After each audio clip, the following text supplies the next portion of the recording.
प्रेम कहानी है जो समय से भी परे है। ये वो बंधन है जो तन से नहीं, आत्माओं से जुड़ा हुआ है। तो दोस्तों, आज हम जानेंगे राधा रानी की मृत्यु का असली रहस्य और उनकी अंतिम इच्छा की अनसुनी मगर रोचक कथा जो आपको हैरान कर देगी। आज की वीडियो अत्यंत ही ज्ञानपूर्वक और प्रेरणादायक है, इसलिए इस कथा और इस रहस्य को समझने के लिए वीडियो को पूरा जरूर देखें, क्योंकि इस कथा को पूरा सुनने से आपका जीवन सफल हो जाएगा। तो चलिए इस रहस्यमयी कथा को शुरू करते हैं। लेकिन उससे पहले अगर आप चैनल पर नए हैं तो वीडियो को लाइक करके चैनल को सब्सक्राइब जरूर कर लें और कमेंट में लिखें राधे राधे। बरसाने की वो पुरानी पगडंडियां जहां पर कभी श्री कृष्ण अपनी लीलाएं किया करते थे, आज भी वहां एक गूंज बाकी थी, प्रेम की, हंसी की, बांसुरी की और उस दुख की जिसने युगों से प्रेमियों को जिंदा रखा है। पर इस कहानी की शुरुआत न तो बरसाने की उन गलियों से होती है और न ही वृंदावन से। इस कथा की शुरुआत होती है एक कुंज से, जहां वृद्धा हो चुकी राधा अपने अंतिम समय की प्रतीक्षा कर रही थी। अब वो पुरानी वाली राधा नहीं रही, अब वो वृद्धा हो चुकी थी। उनका शरीर झुक चुका था, लेकिन आज भी उनका हृदय उसी किशोरी राधा का था जो केवल श्री कृष्ण के लिए धड़कता था। उनके चेहरे पर झुर्रियां आ चुकी थी, लेकिन आज भी जब कोई बांसुरी बजाता तो उनके चेहरे पर रौनक आ जाती, एक हंसी सी छा जाती, मानो पुरानी यादें ताजा हो गई हों। कृष्ण जब मथुरा छोड़कर चले गए, तब उनके वियोग में राधा ने न तो किसी से विवाह किया और न ही कहीं आश्रय लिया। वे अकेली ही वृंदावन के एक एकांत कुंज में रहने लगी। उनका दिनचर्या हर दिन सामान्य रहता था। वे सूर्योदय के साथ उठती और यमुना के तट पर जाकर जल अर्पण करती, जिसके पश्चात वे वापस कुटिया में लौट जाती और दिन भर श्री कृष्ण के आने का इंतजार करती, मानो उन्हें पूरा विश्वास हो कि श्री कृष्ण एक दिन उनसे मिलने जरूर आएंगे। गांव वाले राधा को साध्वी समझते थे। उन्हें उनके बारे में कुछ नहीं पता था। वे नहीं जानते थे कि वह कौन है और कहां से आई हैं, पर सभी को यह बात पता थी कि वह जो भी हो, वह अपना सब कुछ केवल और केवल श्री कृष्ण को मानती है। एक दिन राधा अपने दैनिक दिनचर्या के तहत यमुना के तट पर जल अर्पण कर रही थी। तभी उन्होंने अचानक आसमान की ओर देखा। हवा में सन्नाटा सा छा गया और उनके हृदय में एक कंपी सी दौड़ गई, मानो पूरा ब्रह्मांड उन्हें कुछ कहना चाह रहा हो। और उसी दिन शाम को वे अपनी कुटिया के बाहर तुलसी के पौधे के पास बैठ गई और उन्हें प्रणाम करते हुए कहा कि अब मेरे जाने का समय आ गया है, पर मैं यूं ही नहीं जाऊंगी। मैं तब तक नहीं जाऊंगी जब तक स्वयं श्री कृष्ण मुझे विदा न कर दें। राधा ने कहा कि मैं अपना देह तभी त्यागूंगी जब श्री कृष्ण अपने साक्षात रूप में मेरे सामने आएंगे और प्रेम से मेरा नाम पुकारेंगे, राधे। उनकी यह इच्छा सुनकर गांव वाले चौंक गए और सोच में पड़ गए कि आखिर इतने बड़े राजा इस वृद्ध महिला से मिलने क्यों आएंगे। पर किसी ने भी राधा की भक्ति पर संदेह नहीं किया, क्योंकि उन्होंने जीवन भर सिर्फ प्रेम की परिभाषा को जिया था। उनके मन में श्री कृष्ण का अद्भुत प्रेम था और दूसरी तरफ द्वारका में बैठे श्री कृष्ण, जिनके पास सब कुछ था, पर फिर भी उनका दिल आज सूनापन झेल रहा था। कहते हैं ना कि सब कुछ पाकर भी आदमी के पास कुछ नहीं होता। आज श्री कृष्ण की हालत भी वैसी ही थी, लेकिन उन्हें अब अंदर से एक खिंचाव सा महसूस हो रहा था। उन्होंने अपनी आंखें बंद की और राधा की पुकार उनके कानों में गूंज पड़ी। इस पल श्री कृष्ण की आंखों में आंसू थे, पर हृदय में सुकून। उन्होंने तुरंत सब कुछ छोड़कर उसी पल एकांत कुंज की ओर प्रस्थान किया, जहां राधा रानी उनका इंतजार कर रही थी। जब श्री कृष्ण वहां पहुंचे तो राधा कुटिया के बाहर तुलसी के पेड़ के पास बैठी हुई थी। उनकी आंखें बंद थीं और वे ध्यान में लीन थीं। कृष्ण ने धीरे से कहा, राधे। यह शब्द सुनकर राधा की आंखें खुली और उनके चेहरे पर एक चमक छा गई। उनकी आंखों में वह प्रेम था जो न कहा जा सकता था और न ही छुपाया जा सकता था। राधा मुस्कुराई और श्री कृष्ण से कहा, प्रभु, अब मेरे जाने का समय आ गया है। अब मेरी आत्मा केवल विश्राम चाहती है। यह सुनकर श्री कृष्ण ने राधा का हाथ थाम लिया। अब राधा की सांसें धीरे धीरे धीमी होने लगी और उन्होंने वहीं तुलसी के पेड़ के नीचे अपने प्राण त्याग दिए। किंतु यह अंत नहीं था। इसी पल वह रहस्य ने जन्म लिया जिसे सुनकर आप चौंक जाएंगे। राधा की आत्मा को तो मोक्ष मिल गया, पर उनके आखिरी शब्द अब भी श्री कृष्ण के कानों में गूंज रहे थे। राधा ने अपने अंतिम पलों में कहा था, प्रभु, जब इस धरती से प्रेम का अर्थ मिटने लगेगा तब मैं फिर लौटूंगी। मुझे फिर जन्म लेना होगा, क्योंकि प्रेम जीवन का प्रमुख हिस्सा है और उसे मिटने नहीं दिया जा सकता। जहां राधा ने अपनी देह त्यागी थी, वहां एक नया पौधा उगाया जो तुलसी से भी अधिक उज्जवल था, मानो कोई स्वर्गीय पौधा हो। गांव के लोग उसे राधा वृक्ष के नाम से पुकारने लगे और वहां पूजा पाठ करने लगे।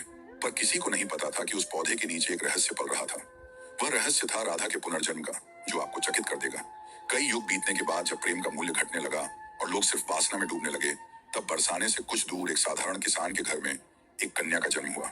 उसका नाम ललिता रखा गया। पर यह कोई साधारण कन्या नहीं थी। वह बिना किसी के सिखाए ही बांसुरी की मधुर धुन बजा लेती थी।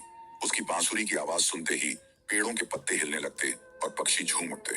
गांव के लोग कहने लगे कि यह कोई साधारण लड़की नहीं, बल्कि किसी देवी का अवतार है।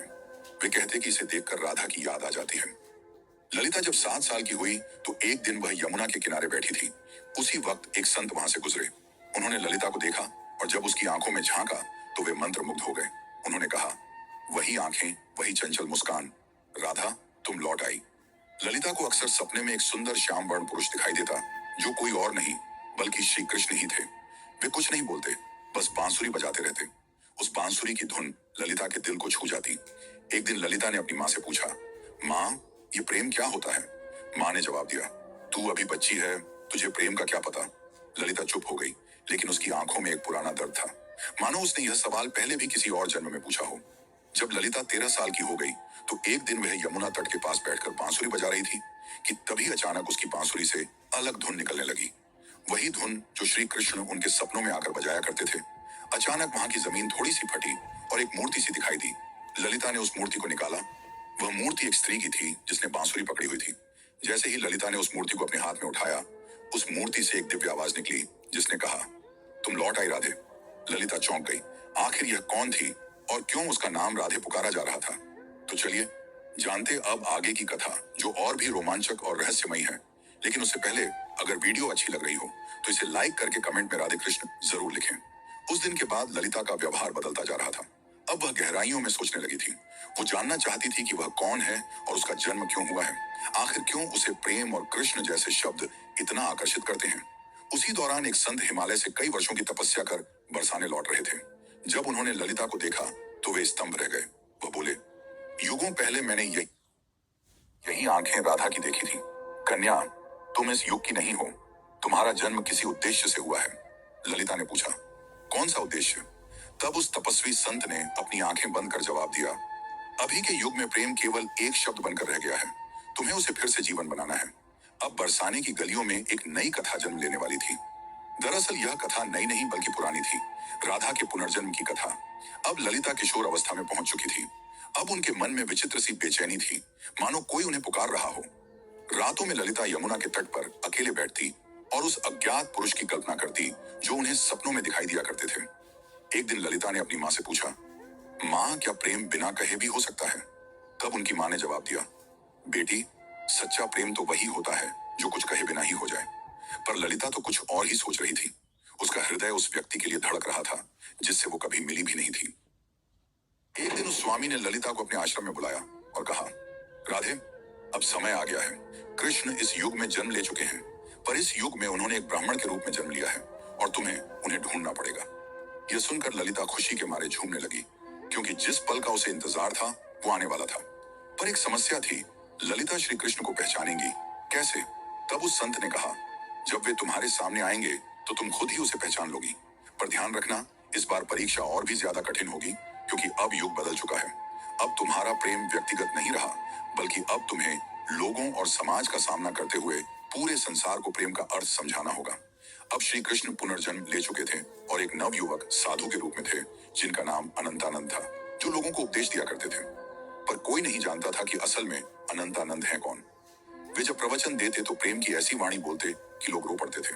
वे कहते थे, प्रेम केवल शरीर का नहीं बल्कि आत्मा का संबंध है।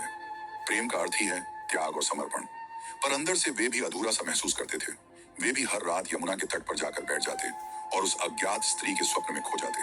अब एक दिन संत के आदेशानुसार ललिता अपने माता पिता को प्रणाम कर अकेले ही अपने उस अज्ञात प्रेम की तलाश में निकल पड़ी। उनके हाथ में केवल एक छोटी सी बांसुरी थी और मन में दृढ़ निश्चय। वे गांव गांव घूमती, कभी कथा सुनती तो कभी कई साधुओं से मिलती, इस उम्मीद में कि उसे उसका प्रेम मिल जाए। पर किसी साधु में वह तेज नहीं था जिसकी तलाश ललिता को थी। एक दिन उसे एक वृद्ध महिला मिली जिसने उससे पूछा, बेटी तुम इधर उधर क्यों भटक रही हो? तब ललिता ने कहा, मुझे किसी की तलाश है। उस वृद्ध महिला ने ललिता में राधा सा तेज देखा और उसे सुझाव दिया, बेटी तुम अपनी यह बांसुरी बजाओ, जो तुम्हारे लिए बना होगा वह स्वयं ही धुन सुनकर तुम्हारे पास खींचा चला आएगा। जिसके पश्चात ललिता ने ऊंची पहाड़ी पर चढ़कर अपनी बांसुरी बजाई और ठीक उसी पल उसे कई मील दूर अनंतानंद की आंखें भर आईं। ललिता अब तक 8 गांव पार कर चुकी थी। हर गांव में वह अपनी बांसुरी बजाती, मगर अब तक उसे वह नहीं मिल पाया था जिसकी उसे तलाश थी। ललिता को अनंतानंद के आसपास होने का एहसास होता, मगर वह उसे ढूंढ नहीं पा रही थी। अब वह थक चुकी थी, जिसके बाद उसने प्रण लिया कि यदि अगली पूर्णिमा की रात तक उसे वह नहीं मिला तो वह यमुना में कूद कर अपनी जान दे देगी। उस दिन आखिरी बार ललिता ने बांसुरी बजाई। उसकी धुन वैसी ही थी जो किसी को हिमालय में बैठे अनंतानंद को वह ध्वनि सुनाई दी। उसे वह ध्वनि काफी प्रभावी लगी, मानो उसने कई वर्षों बाद वही ध्वनि सुनी हो जो उसे पुकार रही हो। अनंतानंद ने तुरंत ही हिमालय छोड़ दिया। ठीक उसी रात ललिता को फिर से स्वप्न आया, पर इस बार स्वप्न काफी अलग था। इस बार श्री कृष्ण और राधा यमुना के तट पर बैठे थे और राधा श्री कृष्ण से पूछ रही थी, प्रभु, क्या इस बार भी मेरी प्रेम कहानी अधूरी रह जाएगी? कृष्ण ने कहा, नहीं राधे, इस बार संसार को तुम्हारे प्रेम की पूर्णता दिखाई देगी। इतना कहते ही ललिता का स्वप्न टूट गया। ललिता के मन में एक नई उम्मीद जाग उठी थी। अब वह उस जगह पहुंची जहां अनंतानंद पहुंचने वाले थे, वृंदाधाम। ये कोई आम स्थान नहीं थी। कहते हैं कि इसी स्थान पर राधा ने कृष्ण को आखिरी बार देखा था और एक शिला को छूकर प्रण लिया था कि जब तक उसकी प्रेम कहानी पूर्ण नहीं हो जाती वह लौटती रहेगी। उस समय वृंदाधाम में एक कथा हो रही थी और उस कथा के वाचक कोई और नहीं बल्कि स्वयं अनंतानंद थे। ललिता बहुत दूर खड़ी थी और उनके चेहरे को भी नहीं पहचानती थी, परंतु उनकी वाणी में कुछ ऐसा था जिसने उसके हृदय को प्रभावित कर दिया। उस दिन अनंतानंद प्रेम की परिभाषा समझा रहे थे। प्रेम वह नहीं जो आपके पास होता है और आपके साथ जीता है। प्रेम तो वह है जो दूर होकर भी पास होता है। वे यह सब बता ही रहे थे कि उनकी आंखें ललिता से टकराईं। दोनों एक पल के लिए स्तंभ रह गए, मानो पूरी दुनिया ही रुक गई हो। अनंतानंद ने तुरंत ही प्रवचन छोड़ दिया और ललिता के पास दौड़े चले आए। तब ललिता ने अनंतानंद से धीरे से पूछा, क्या आज भी आपको मेरी आवाज सुनाई देती है? अनंतानंद ने उसकी आंखों में देखा और प्रेम से कहा, राधे, तुम आ गई। पल काफी मनमोहक था। पूरा संसार थमा हुआ था, लेकिन यह अंत नहीं था। असली कहानी तो अब शुरू होने वाली थी। अचानक मौसम खराब होने लगा और बादल काले पड़ गए और तभी वहां एक साधु कुरंगनाथ प्रकट हुए जो नहीं चाहते थे कि राधा और कृष्ण फिर से मिले, क्योंकि उसे ऐसा लगता था कि अगर राधा और कृष्ण फिर से मिल गए तो प्रेम को धर्म से ऊपर का स्थान मिल जाएगा जो कि समाज की जड़ता को तोड़ डालेगा। कुरंगनाथ ने कहा, तुम्हारा प्रेम आज के युग के नियमों के विरुद्ध है। आज का समाज न तो इस प्रेम को समझेगा और न ही सहन कर पाएगा। तब अनंतानंद ने कहा, प्रेम समाज का मिलन नहीं बल्कि दो आत्माओं का मिलन है।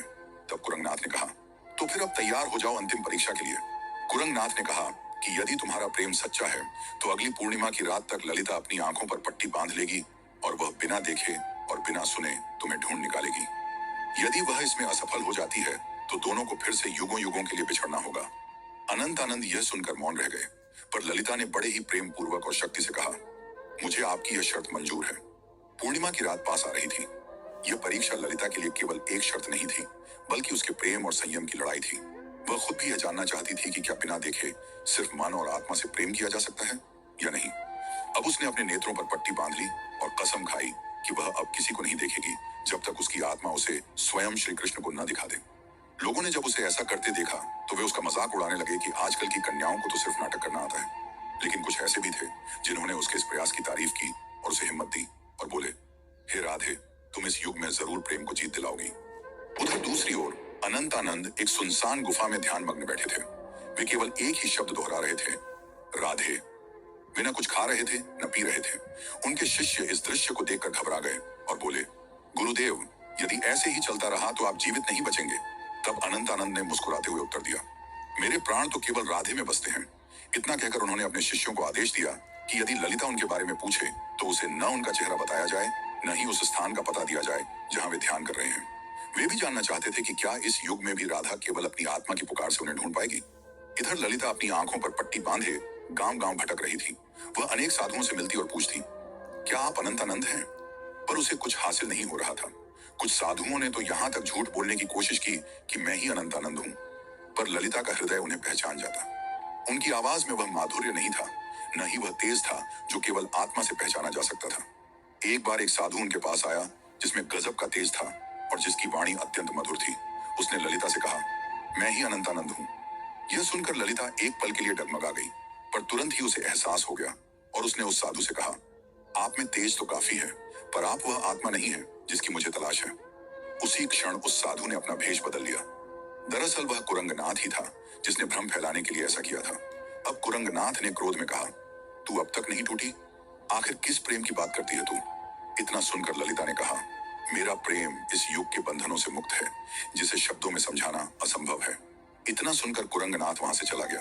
अब ललिता उस गुफा के पास पहुंच चुकी थी जहां अनंतानंद ध्यान मग्न थे।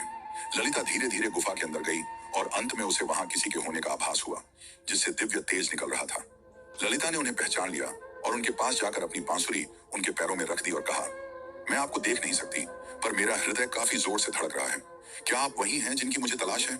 अनंतानंद ने बांसुरी उठाई और उसे बजाया। वही धुन जो ललिता को यमुना तट और अपने सपनों में सुनाई देती थी। फिर अनंतानंद ने उसकी पट्टी खोली और कहा, राधे, इस बार भी तुमने मुझे तन से नहीं, केवल अपने मन और आत्मा से पहचान लिया।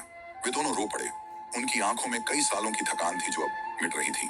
तभी वहां एक साधु आए और उन्होंने कहा, राधा और कृष्ण, तुम्हारा प्रेम संपूर्ण तभी माना जाएगा जब यह समाज इसे स्वीकार करेगा। जब इस समाज के सामने तुम्हारा प्रेम सत्य और पवित्र सिद्ध हो जाएगा, तभी तुम्हारा मिलन सफल होगा। राधा ने कहा, प्रेम तो किसी समाज के बंधन से मुक्त होता है, उसे किसी के प्रमाण की जरूरत नहीं। लेकिन तभी अनंतानंद ने उसे समझाते हुए कहा, राधे, अब युग बदल गया है। अब यह समाज प्रेम की परिभाषा भूल चुका है। इतना कहकर अनंतानंद ने उस साधु से पूछा, आप ही बताइए कि हमें क्या करना होगा? उस साधु ने कहा, तुम्हें इस राज्य की राजसभा में सभी के सामने अपने प्रेम को स्वीकारना होगा।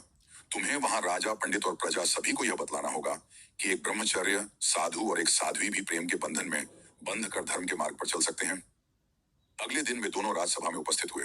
राजा ने कहा, हम यह क्या सुन रहे हैं कि एक साधु ने ब्रह्मचर्य को तोड़ा है? इतना सुनकर अनंतानंद ने उत्तर दिया, महाराज, मैंने कोई नियम नहीं तोड़ा, मैंने तो केवल अपने प्रेम को अपनाया है। तब अनंतानंद ने प्रेम को समझाते हुए कहा, प्रेम कोई काम वासना नहीं है, प्रेम तो आत्मा का मिलन है। जब आज से कई युग पहले राधा और कृष्ण ने प्रेम किया था, तब भी समाज ने यही कहा था। और जब वे जीवन भर समाज के कारण एक दूसरे से अलग रहे, फिर भी समाज चुप रहा। इतना कहते ही ललिता भी आगे बढ़कर बोली, मैंने केवल इन्हें तन से नहीं चाहा, बल्कि मन से भी चाहा है। और अपने प्रेम को साबित करने के लिए मैंने कड़ी परीक्षा भी दी है। और इसी दौरान ललिता ने कुरंगनाथ की वह कठिन परीक्षा के बारे में सबको बताया। इतना सुनकर राजा और सभा मौन रह गए।